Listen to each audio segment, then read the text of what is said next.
guys, Will from Nexus Performance, and I'm back with our Road to ProRaw series. Back here with Jamie, the coach, the shots caller, and we're going to talk over my new mesocycle for ProRaw. Now around, at the time of filming this, around 8-9 weeks out. Nine. Yeah. Yep, and it's coming up real quick. It's moving. Every time I look at the clock, I swear it's another week. And yeah, and it's a bit scary. We're getting to the business end now, so the weights are going up, everything's getting heavy, and so it's, and we're getting the business end. The specific lifts are coming along, and I just started a new mesocycle a couple weeks ago, and I'll let you talk over first about what that is and the direction it's taking, because it's really stepped up in terms of everything peaking. So if you want to talk over that, you got it in front of you. Yeah, definitely. So as Will said, we are entering sort of like the penultimate program mesocycle. So the one before the big peak. And we've timed it that we get a 5-week little block here. So we've introduced some top sets back into the equation. We're actually running a very similar strategy to what we used in throughout the American process. Although we're not going to go to that initial really high 4-week out push on the singles. I think we did it before that because we were just leaving and we're like, fuck, we're in a good spot. Let's just see where we're at before we leave. But we're definitely won't be doing that. But in terms of the structure of the program, in terms of the plan forward, something that we like to do with Strength Culture, and I know you're pretty similar, is be a little bit cognizant of what worked well last time and try and do more of those things. And it's like a reactive, it's the Mike DeShiro reactive approach, but being a little bit, just being aware of some of the strategies that worked and maybe what you could maximize again into the next one. And I think our structure in terms of our weekly structure was really good. I think in terms of our volume prescription was obviously really good as well. Like we made some pretty big progress, even with a holiday in there. So I think judging by how good last prep went, even with all of the holiday, it's worth trying to mirror that in some capacity and see if we can catch some of those good benefits again. So we're hitting triples, top set triples. In terms of specificity, we've brought in the low bar. This is with wraps, this is the lift that everybody sort of has one, but it's the one that it's just management really. We need to try and find strategies that can allow us to express some top end output, but not do too much damage to the body. We're just talking off air, but we've also seen a big increase in weight over the last 2, 3, 4 weeks as well. So as with the general experience with Will, when he puts on that weight, things start to feel a bit shittier. And I think most people will experience that. Yeah, I'm back up to 120.6 first thing in the morning now, which is pretty heavy. I competed at 117 or whatever with, fully clothed in America. So, I mean, it's a fair jump.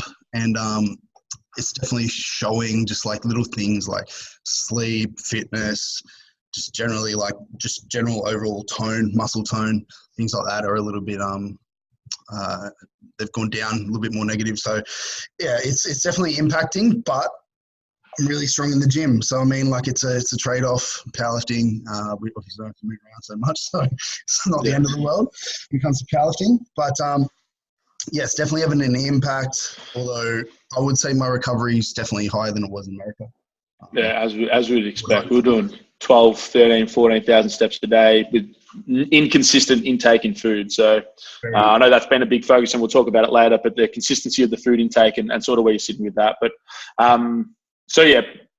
we're trying to mirror sort of what we were doing pre-America trip for the last comp. So our structure is pretty much the same. We're going to be doing 3 bench press variations a week. One, obviously, the comp press, and the other one's just a little bit more hypertrophy focused. So some mid grip stuff and some tempo work. We do like to keep tempo work in consistently throughout the prep phase because really expression is what we need. So skill is a big part of that. Yeah, you can have a big motor and more muscle and more force generating capacity, but if you can't express that into the barbell because your technique is a little bit with those heavier loads, you're going to struggle. And the best variations that we find is your competition setup, just with the tempo, 2 to 3 seconds down. You're already a very controlled lifter, but just a little bit more emphasis on that can go a long way. So that's the bench press, 3 days a week. Squatting, just the one low bar. That's probably all we'll ever be able to handle, I think, particularly at this higher body weight.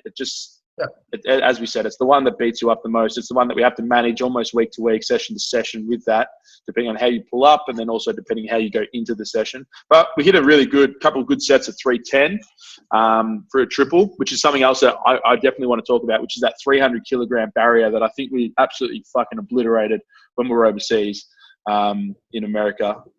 Yeah, people looking at my max 385 last comp, and obviously trying to beat that this comp, might not think that 310 for a few sets of 3 is any huge achievement, and on paper it's probably not. But just in the past with how squats have gone, beating me up, like you said, it's better. It's better than it's the most volume I've handled at that weight. It's I'm not crawling out of the gym with low back just flared up as bad. So they're all wins. It's all these little wins, and I think people maybe sometimes get too caught up on the numbers instead of looking at just progress. And so I mean, yeah, like I think that even though some people might look at it and not think it's anything huge, to me it's progress. And you know, when you're at 385, any progress is huge, because it's so slow. It's so slow, yeah. But yeah, breaking that through to Mario, when we were in America, we kind of got forced into just not being a bitch, as in like, you know, getting upset about the equipment being like a little bit different, all that stuff, because we just had what we had.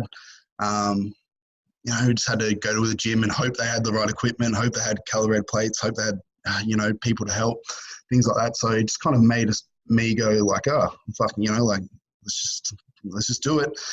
We're going to have to. So yeah, I've kind of tried to bring that mentality back here and just not be so like focused on the little tiny details and just focus on the wins. And yeah, it's made a difference. Getting under 300 isn't a big deal anymore mentally. It's just a warm up now, really.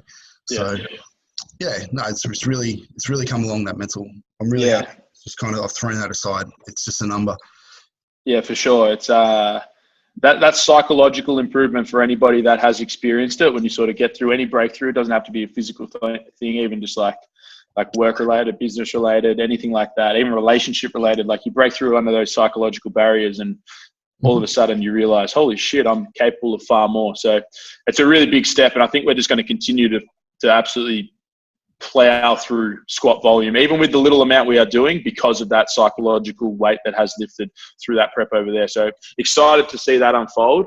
And then obviously we had the discussion about the sumo conventional, and as we probably both sort of thought it would go, it swung back to conventional. So we're going to be, we need time. Yeah, for sure. No, it's not something I'm throwing out the idea like it's gone. But yeah, it definitely needs a bit more time. It's certainly not a bad lift for me, but you know, competing in this high level competition, it's hard to take risks. Yeah, to roll the dice on something. Yeah, that you know you can bank on a good deadlift. Like you're going to be number one deadlift anyway, unless Tom Martin comes back. But I don't even know who's in the 120s. Yeah, who's in the 120s? Who's any monster deadlifts? Well, yeah, they're pretty much the best 125er in the world at the moment, as in like active, healthy. Nicholas Dupree's South African bloke. Looks like he's coming over. You know, I don't believe it with ProRaw. I don't believe until there. But if he does come, he's a fucking monster. So yeah, it's going to be tough. And then Sam Bollins from UK, absolute champion, came over last year, came second. Yeah, he's a monster as well. So it's definitely going to have some healthy competition. So that's good though. Spur it on. Some different competition, not Seb Arab. Fantastic. Yeah. And then, so yeah, we've swung it to conventional, but again, we're hitting the top triples with that, with the back off sets. We're still doing the sumo. They definitely probably won't be in the next, in that final peaking phase, which I think when I time this would be a 6-week block. So with the singles, so we'll have 5 weeks of singles prior to the competition, which is a good time to really start to express those singles and sort of see where we're at. But judging by the numbers now, I haven't looked at your bench. Have you hit your comp press this week? Yep. Yeah, it's Yeah, pretty comfortable. 185 for 3 yesterday, Arvo, with the 4.5s at 170. Pretty easy back off, so better than last week, and slowly climbing up. Yeah. Again, like it might not seem like it's a huge deal to people, but it's just beating last week, beating last prep. Yeah, that's the big thing. Beating last prep is the big thing. That's where I think a lot of people, particularly younger lifters, they sort of fuck that mentality out, where they have this expectation of where they should be at because they've done all this voluminous training. Actually, we probably should talk about that as well. But just compare yourself to your last prep. Like that's who you need to beat, not this perception of where you should be at in your head or whatever. Beat your last prep is the goal. Yep. Just get better and better and better. Yeah, it's hard because it was such a different prep. We weren't doing volume alongside it, things like that. So obviously there are other things in my mind that I'm taking into consideration with it. Yeah, definitely. If I can just nudge those numbers whilst hitting so much more other accessory volume and stuff like that, I know we're in a good path. I know we're in a good way. Yeah, for sure. And I'm not worried. Yeah. So the last thing to discuss in terms of the program, the mesocycle, as we've discussed from the very start, hypertrophy is still the goal. We're going up a weight class. There's more calories coming in. We're expecting to put on weight. We've sort of controlled a lot of the external variables that we couldn't control when we were overseas, being your lifestyle, your nutrition's a little bit more in somewhat consistency. So we're still running a lot of that volume training on the back end, which is our chest focused and quad focused volume work. So leg extensions, you send me a text. Hopefully Mickey can put it up, just blur out the word. But you said this is probably one of the silliest things I've ever said as a powerlifter, but I'm actually getting better at leg extension and pec flies. So we're still pushing that. Yeah, it's weird because you go on a bit, I expect to be able to, back in the day anyway, you'd walk in, RP9 chest flies, whatever, you just push and you get it, and week to week it's probably not going to improve a lot, but since I haven't done them in forever, it's actually gone up huge, going up a plate every week on the stack, which is weird because it's not something that I want to put on social media and be like, hey bro, I'm bragging about this, but Pec flies. Yeah, just as cool as the leg press PBs, but but yeah, it's definitely improving, which can't be a bad thing in terms of hypertrophy, in terms of size and stuff like that. So it's kind of hard seeing these other guys like Decemberans, like the Nicholas DePries, these guys hitting huge numbers that are quote unquote ahead of me in terms of what they're doing in terms of weight and reps and things like that. Because you start to think to yourself oh crap, I'm behind. These guys are going to beat me, whatever. But knowing that pulled the prep out in terms of hypertrophy, drag those phases out a bit longer, we've got size to go up, things like that. I guess just the point I'm making is that preps are different. People are doing different stuff. Can't really focus on what they're doing because, right now it does seem like they're ahead, but I just know that the way we've structured it is completely different. So, yeah, exactly. It's not, you're not mirrored them. You haven't. I might have to start. Oh, no, fuck them. I'm not going to follow them. But that's me. But the preps are always going to be different. That is a good little take home there for sure. But I'm excited to see how, because we'll run these up until I reckon about four weeks out. So we'll be running. We've increased the sets on both pec flies and leg extensions, as silly as that sounds, across into this mesocycle as well. Even going hyper specificity with the barbell, we've still gone a little bit with that non-specific volume focus, because it doesn't beat you up. We can crush volume, we can crush high RPEs, you recover well, we can stimulate the tissue, and we can take advantage of all that better nutrition, better recovery protocols that are underway here because we're back in Australia. So that is continuing to run alongside. I'm enjoying it. It's good. It's definitely not beating me up.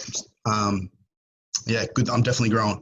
So it'll be interesting to see how I'll get a DEXA scan a week, maybe 2 weeks out from comp, compared to the last time, and I'll show the people.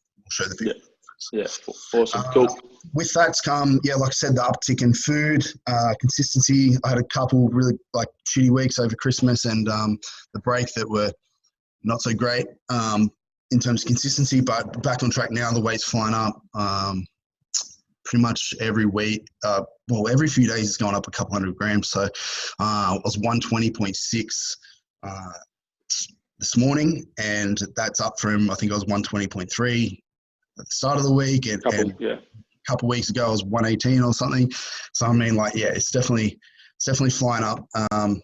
Good things are happening. So between that, all the consistency, it's just coming. Like, I'm not even really having to like figure things out. It's just like consistency with my food as always. But with that, it's kind of meant that cardio is definitely taking a hit. Things are a little bit harder to say, like sleeping, like I said before. So I have pushed up the cardio, just low intensity cardio, as in just like morning walks, and on my bike at home, just got like a spin bike at home, just going for just a daily 10-15 minute cycles for the month. Yeah, just 130 heart rate type stuff. Not hard. I'm still a sweaty mess by the end of it, but it's not hard at all. Definitely doesn't impact recovery. In fact, probably helps it. It probably would improve it. So no, I aim to push that up to 20-30 minutes over the next couple of weeks, and I'm sure it won't have an impact. But yeah, that's definitely come up. So for the people who are avoiding cardio, it's probably not helping.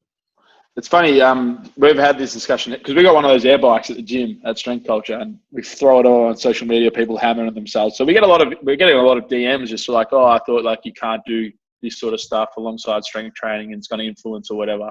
I think it's a little bit of a misconception, particularly if you haven't done anything. Like, there's some low-hanging fruit there that's probably going to help recovery. An aerobic base, a robust aerobic base, is just going to help supply the nutrients through the body and oxygen throughout the body. Recovery between sets will be better. Recovery post-session will be better.